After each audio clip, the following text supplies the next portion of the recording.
Welcome to Highline Excel class number 2.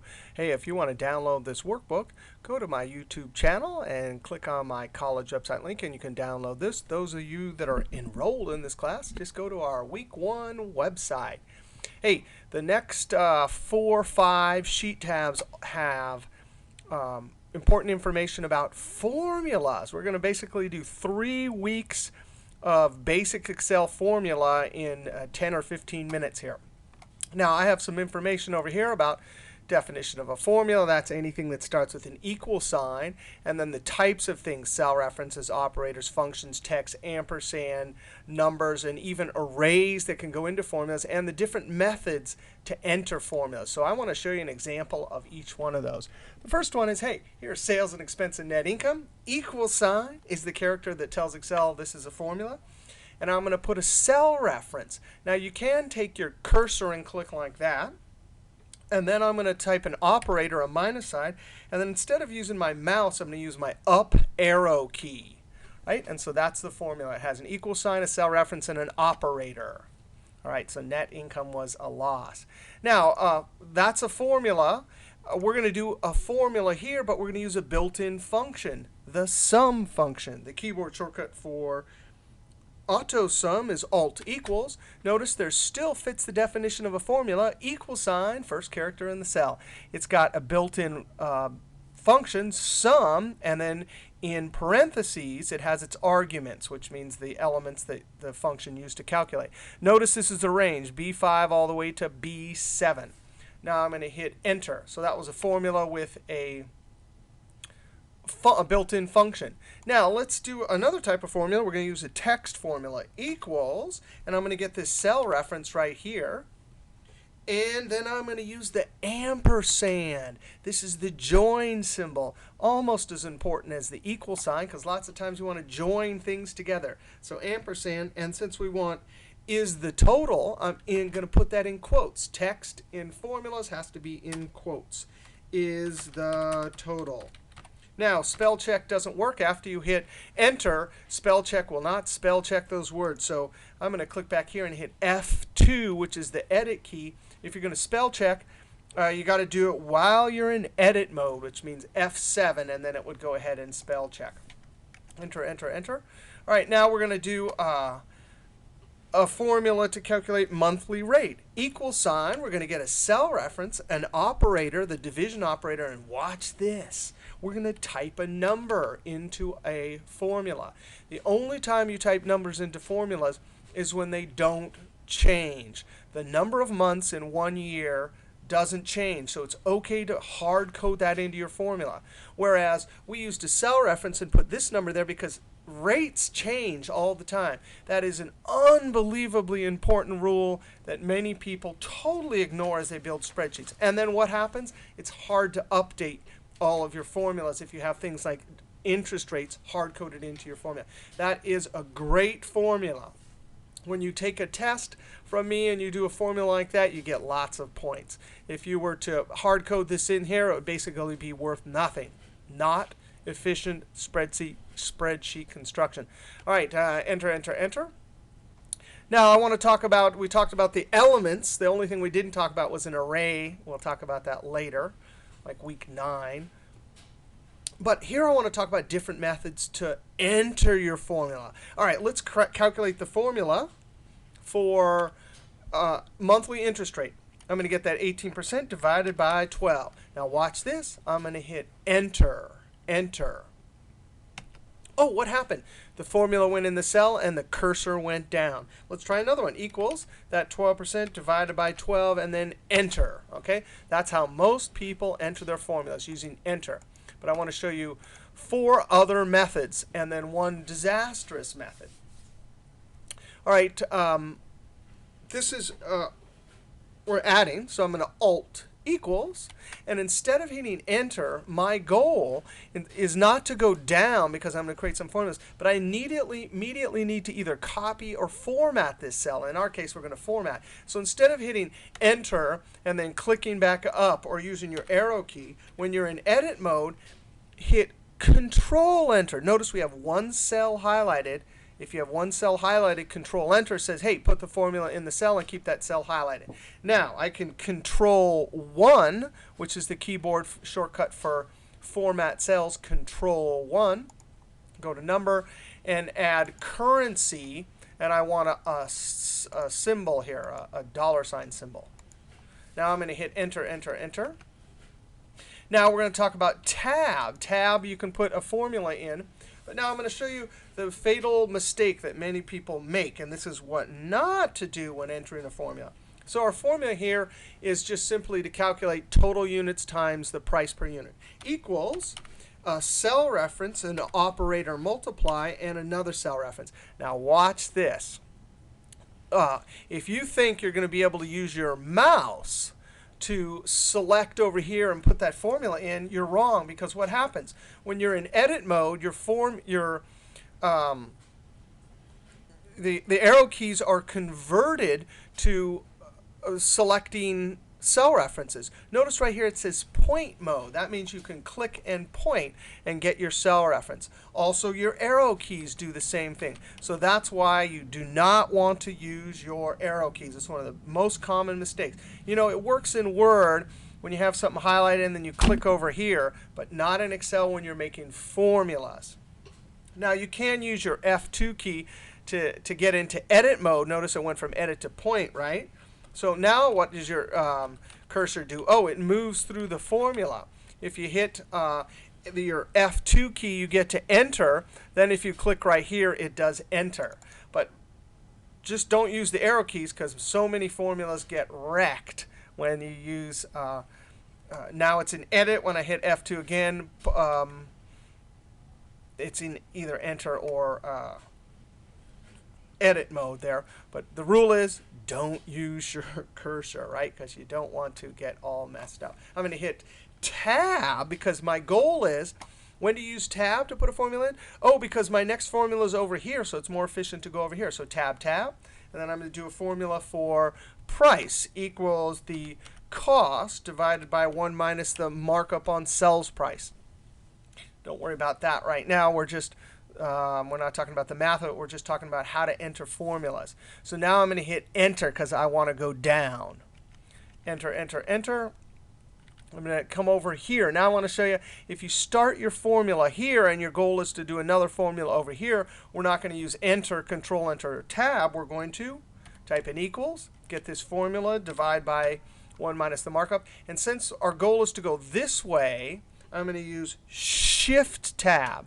Now, some of you that know Office applications know that Tab always moves to the left and Shift Tab always moves to the right. So it's easy if you know that from other applications or even websites where you move through text box. Tab goes to the left, Shift Tab goes to the, I'm sorry, that's reverse. Tab goes to the right and Shift Tab goes to the left. Well, when you're entering formulas, you can remember that Shift Tab goes to the left. All right, now I'm going to do my formula here, equals this times this. Hey, wait a second. I just did this in reverse order. I did this times this, where before I did this times this. Does that matter? No way, because multiplication is commutative. 1 times 2 is the same as 2 times 1. All right, I'm going to hit Enter. Now I've got to show you one other great thing, and this will help us later when we're making big spreadsheets. I want you to highlight all of the cells and notice that the active cell is right there. We're going to use Control Enter here, but first we're going to type something into the active cell. Excel is fun! Exclamation point. Now, we did Control Enter before, but we only had one cell highlighted. What happens if you do Control Enter and you have a bunch of cells highlighted? It's so cool. It populates. It's so cool. I'm getting choked up. It populates all the cells with whatever the thing is in the active cell. Control Enter. We'll use that a lot later when we get to big spreadsheets. One other important tip for entering formulas, let's do Alt equals to add. And we're going to use our keyboard shortcut Control Shift down arrow. Now, before, when we did this just last video, I hit Enter. But our goal is we want to put that formula in the cell and jump up one so we can see the label for the formula. Shift Enter puts the formula in the cell and moves up. So it put this formula in the cell and went up. And that's a convenient, especially when you have a huge spreadsheet. and you're 500 rows down. Now let's go over to order of operations. We need to, again, this is basics. Here's the operators we use. Parentheses, exponent, multiply, divide, plus, minus. Here's the order of operations. Please excuse my dear Aunt Sally.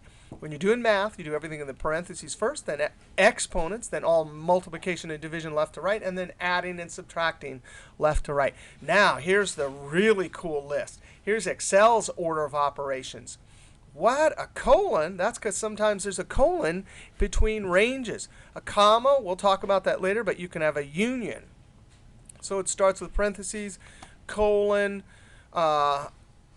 intersections, which we'll talk about when we get to lookup, on and on. Negation, here's some examples. Ooh, percents if you were silly enough to type a percent into a formula. Exponents. So all these things before it got to an exponent. All the way down to the bottom, it's a comparative symbols. Now let's see some examples of this. Now, what is 2 plus 3 times 12? All right, let's see if I can do this in my head. 2 plus 3 is 5, right? 2 plus 3, yeah, 5. And then 5 times 10 is 50, right? Well, let's see what Excel thinks. Equals 2 plus 3 times 10, right? 32. Uh-oh, that's because there's an order of operations. What it did is it did the multiplying first, which is 30, and then added the 2. Now, very important, we're going to learn about formula evaluator. Formulas, formula auditing, evaluate formula. In 2003, this is on the tools menu. What it does is it will walk through how it calculates, and it does know the order of operations, or in fact, its order of calculating things. So I'm going to click Evaluate. Notice it looked at that 2, and then it's going to look at that cell reference. Then it's going to look at that cell reference. The underline says multiplication first, and then finally we see that Excel gets it right. Now what happens if we do 2 plus 3 in parentheses times 10? Well, then, hopefully, I think we get 50. Equals in parentheses 2 plus 3, close parentheses, times this right here. And we get 50. Now let's look at another example. 2 minus 3 is greater than 10. Is that true or false? Well, 2 minus 3 is -1. Is -1 greater than 10? No, it should be false, right? Watch this. This is a true-false formula. 2 minus 3, and then the greater than symbol, and greater than 10. No way you're allowed to do that? Yeah, it's a true-false formula. It only can do one of two things. It can only come out true or false. Oh, false. Now, what if I were to change this to 20? What is it going to do? Oh, look, now it's 20 minus 3. Is that greater than 10? Yeah, that is, in fact, true. Let's go ahead and go to Formula Evaluator for this. 20 minus 3, it knows to do that first, and that's going to look there. Finally, see that comparative operator comes last. True. All right, now the if function, which we briefly talked about in beginning Excel, equals if. Oh, and what does the if function need? It needs a logical test just like that. So we're going to say, is 10 greater than 3? And there's our logical test. We just saw that they only come out true or false. And the rest of the if is easy. Hey, what do you want me to put in the cell if it's true? What do you want me to put in the cell if it's false? Comma, and I'm going to put correct for the true, and then comma, and watch the screen tip jump. And the bold says, hey, now put the false into the formula. Incorrect. Close parentheses. So if 10 is greater than 3, then we're going to have correct. Control Enter. It is correct. Now, what if I put 20 here? Is 10 greater than 20? No. We could have just done this and it will put true or false, but the if lets us put these two things, correct or incorrect. So because 10 is not greater than 20, it puts incorrect. Let's do Formula Evaluator. Alt, there it is. if, and we're going to click evaluate. Notice it's evaluating that true false first because it has to. It doesn't know whether to put this one or this one, true or false. Finally, it says, ooh, that's false. So now it's going to evaluate the whole thing and put the value if false, which is our incorrect. Now let's go over to our built-in functions. There are functions built in which are formulas. Alt equals the sum function adds. Average equals AV. And in 2007, when this pops up, if you see the one you want, you can click on it with your mouse. Or you can type equals AV and down arrow to get to the average. When you select it either with your mouse or your down arrow, hit Tab. Another way is if you use a function a lot, watch this. AV, there's still a whole list. E, there's still a whole list. R, all of a sudden that one comes up to the top. So after doing that 10 or 20 times, you're like, I'm tired of selecting it. I just blindly type AVER and Tab, and there it is. And then I'm going to click here, click right there, and highlight. Close parentheses. In fact, with a simple function like this, you don't even need to put that parentheses. I'm going to Control Enter, and you can see up here that it did put it for me. Now, some other functions. What about future value? You have a yearly contribution, an annual rate, and years that you invested. So we want to try and find a function. Well, I don't really know what the function is. So I'm going to click this button, Insert Function. That's the F of X button. And I'm going to type future value. I want to find the future value of my pension and click Go. Now, the way this works is you select one of these and then read the description. I'm going to start at the top. Returns the future value of investment based on periodic constant payments and a constant interest rate. Hey, those look good to me. Future value schedule returns the future value of an initial principal after applying a series of compound interest rates. No, not for us. NPER, that returns the number of periods. We'll talk about a lot of these functions later in the class. But future value, that's the one we want, and click OK. What's nice about the functions argument dialog box is these arguments here, since there can be a lot of them, have a description down here. So rate is the interest rate per period. OK, so for us, it's annual, so it's annual. So I'm going to click this to collapse. And then I'm going to get our annual rate. And then uncollapse. I'm going to hit Tab, the NPER, and you can actually scoot this out of the way.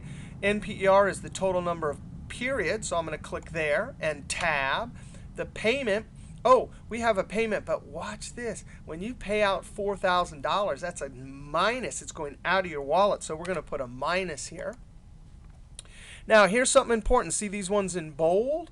These mean they're absolutely mandatory for this future value function to work. If they're not in bold, that means that they are optional. Now, in a finance class, and later in this class, we'll talk about both of these.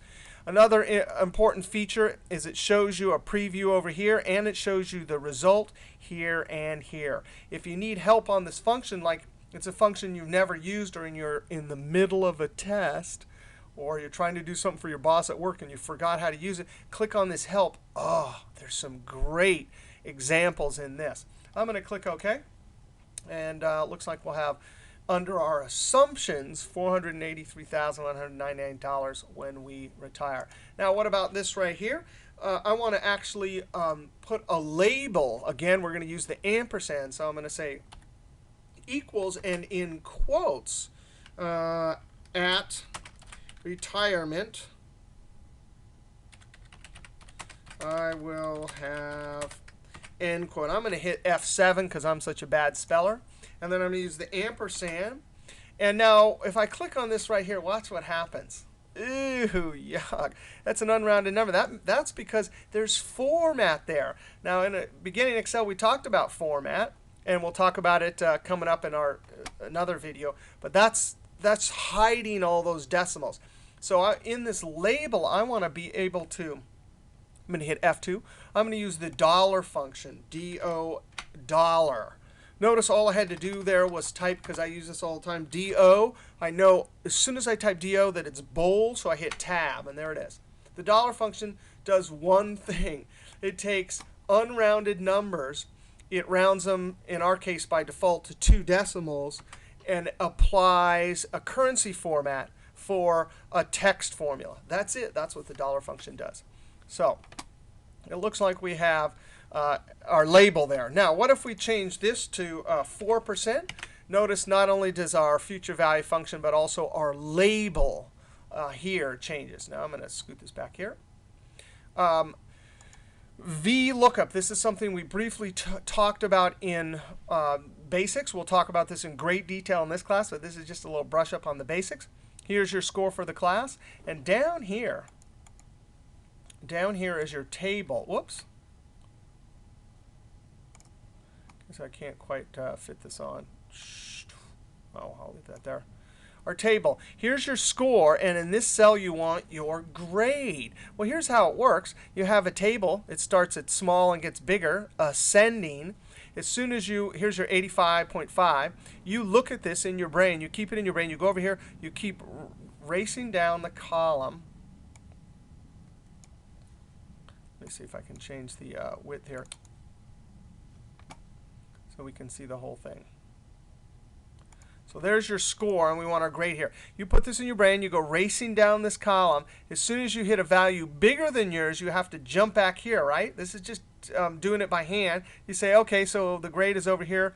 This is the column, the first column where we look up our value. We have this. We're looking it up. We've decided it's this row. So then you jump over to the third column here. This is 1, 2, 3. That is your grade. The B we want to put back in here.